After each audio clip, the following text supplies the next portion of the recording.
আপনার কি কথায় কথায় রাগ হয়? রাতে বিছানায় এপাশ ওপাশ করেন কিন্তু কিছুতেই ঘুম আসতে চায় না। ওভার থিঙ্কিং বা অতিরিক্ত চিন্তার জন্য মনে হয় যেন মাথাটা ফেটে যাবে। আর এই সব কিছুর জন্য আপনার সম্পর্কগুলোও নষ্ট হচ্ছে। একটু দাঁড়ান, নিজেকে শুধু শুধু দোষ দেওয়া বন্ধ করুন, কারণ এগুলোর জন্য আপনি দায়ী নন। হতে পারে আপনার জন্মছকে বসে থাকা একটি গ্রহ এর জন্য দায়ী, আর তা হলো চন্দ্র। রাধে রাধে বন্ধুরা, আজকে আমি আপনাদেরকে এমন একটি জাদুকরী সমাধানের কথা বলতে যাচ্ছি যা হলো ভগবান শিবের আশীর্বাদ ধন্য। সেই সমাধানটি হলো সঠিক মুক্তো বা মতি। কিন্তু সাবধান, বাজারে কিন্তু 10টার মধ্যে 9টা মুক্তই কিন্তু নকল। আপনি হয়তো প্লাস্টিক পরে বসে আছেন আর ভাবছেন কাজ হচ্ছে না কেন। আজকে এই ভিডিওতে আমি আপনাদেরকে মুক্তোর ব্যাপারে আদ্যোপান্ত জানাবো। কিভাবে আসল মুক্তো চিনবেন, কোন আঙুলে পড়বেন, আর কেন এটি আপনার জীবন বদলে দিতে পারে সেটি জানার জন্য আপনাকে কিন্তু ভিডিওটা পুরোটা শেষ পর্যন্ত দেখতে হবে। জ্যোতিষশাস্ত্রে চন্দ্র হলো আমাদের মন, আবেগ, ঘুমের কারক। তাই যখনই চন্দ্র দুর্বল হয় তখন আমাদের জীবনে একাকিত্ব, হতাশা, অলসতা জেঁকে বসে। গরুড় পুরাণ এবং বরাহমিহিরের বৃহৎ সংহিতা অনুযায়ী যেই ব্যক্তি সঠিক মুক্তো ধারণ করেন তার মধ্যে চাঁদের মতন একটা স্নিগ্ধ আভা তৈরি হয়। এটি পড়লে আপনার মন শান্ত হবে, আপনার মায়ের সাথে সম্পর্ক ভালো হবে, ভেতর থেকে অহেতুক ভয় দূর হবে, আপনার ভেতরে কনফিডেন্স তৈরি হবে, সিদ্ধান্ত নেওয়ার ক্ষমতা অনেক বেড়ে যাবে। সোজা কথায় বলতে গেলে আপনি অনেকটা ইমোশনালি ব্যালেন্সড হয়ে যাবেন। এবার বলি আসল মুক্তো কিভাবে চিনবেন। বাজারে গেলেই কিন্তু চকচকে, নিখুঁত, গোল আর সাদা ধবধবে মুক্তো আপনাকে ভরিয়ে দেবে, কিন্তু এগুলো সব কারখানায় তৈরি প্লাস্টিক মুক্তো। আসল মুক্তো এপার ওপার কখনোই দেখা যায় না, এতে কোনো ট্রান্সপারেন্সিও থাকে না। আসল জ্যোতিষশাস্ত্রীয় মুক্তো বা অ্যাস্ট্রোলজিক্যাল মুক্তো কখনোই নিখুঁত গোলাকারও হয় না। এগুলো একটু ডিম্বাকৃতি, চ্যাপ্টা ধরনের বা একটু টেরা বেঁকা হয়। যেমন চাঁদের গায়ে কলঙ্ক থাকে, ঠিক তেমনই প্রাকৃতিকভাবে তৈরি সাউথ সি মুক্তোর গায়েও একটু দাগ লেগে থাকে বা একটু টেরা বেঁকা হয়, একদম পারফেক্টলি গোল হয় না কখনোই। তাই আপনি যেখান থেকেই মুক্তো কিনছেন সেখান থেকে মুক্তো কেনার আগে IGI বা GSI সার্টিফাইড বা নিদেন পক্ষে কোনো লোকাল ল্যাব টেস্টেড সার্টিফাইড দেখে তবেই মুক্তো কিনবেন। বাজারে যে 20-25 টাকা বা 50 টাকার মুক্তো পাওয়া যায় তা পরে কিন্তু লাভ নেই। পৃথিবীর সবচেয়ে দামি মুক্তো হলো বজরা মুক্তো, যা আসে ইরান থেকে। এগুলোর দাম কিন্তু লাখ লাখ টাকা। তবে চিন্তা নেই, আমাদের মতন সাধারণ মানুষদের জন্য সাউথ সি পার্ল আছে।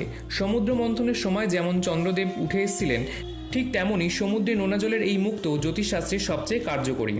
এইগুলোর দাম প্রতি ক্যারেটে 1500-2000 টাকা থেকে শুরু করে মোটামুটি অনেক দামেরই আছে। এছাড়া গোল্ডেন পাল মুক্তো আছে, অনেকে গজকেশরী যোগের জন্য পড়েন। এগুলোর দাম মোটামুটি 4500 বা 5000 টাকা থেকে শুরু হয়। তবে আপনার বাজেট যেমনই হোক না কেন, আসল মুক্তোটা চিনে নেওয়াই কিন্তু আসল কাজ। মুক্তো তো কিনলেন, কিন্তু ভুল নিয়মে পড়লে কোনো কালেই কাজ হবে না। চলুন এবার জেনে নিই কীভাবে আপনি বুঝবেন।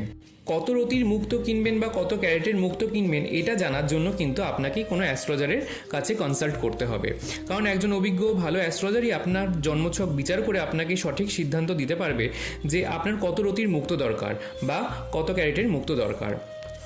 আপনার জন্মছকে চন্দ্রের যেমন পজিশন থাকবে সেই অনুযায়ী কিন্তু আপনাকে মুক্তো দেওয়া হবে। মুক্তো ধারণ করতে হবে কোন আঙুলে?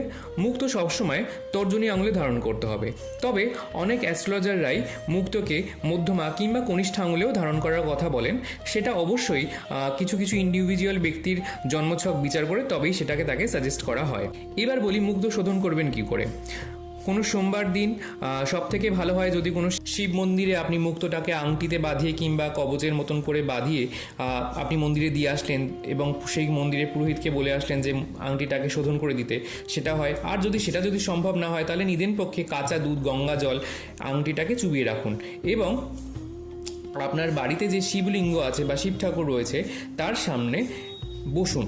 বসে অন্তত 108 বার ওম নমঃ শিবায় জপ করুন, কারণ এই মুক্তো কিন্তু ভগবান শিবের আশীর্বাদ ধন্য। তাই ভগবান শিব প্রসন্ন হলে এই মুক্তো অতি দ্রুত কাজ করবে।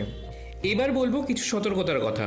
আসল রত্ন যখন আপনি শরীরে ধারণ করবেন তখন আপনার শরীরের এনার্জির সাথে কিন্তু এই মুক্তোর এনার্জিও মিশে যাবে।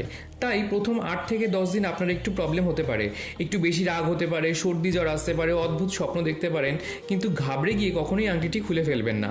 এর মানে হলো এই রত্নটি আপনার শরীরে কাজ করা শুরু করেছে।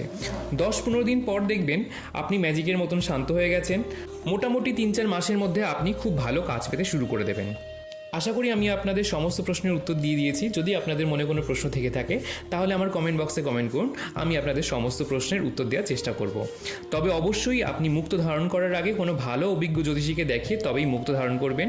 ভিডিওটি যদি আপনার উপকারে আসে তাহলে একটি লাইক দেবেন, ভিডিওটি কেমন লাগলো জানাবেন। যদি ভালো লেগে থাকে তাহলে চ্যানেলটিকে সাবস্ক্রাইব করে দিয়ে পাশে থাকবেন। সবাই খুব ভালো থাকবেন। রাধে রাধে।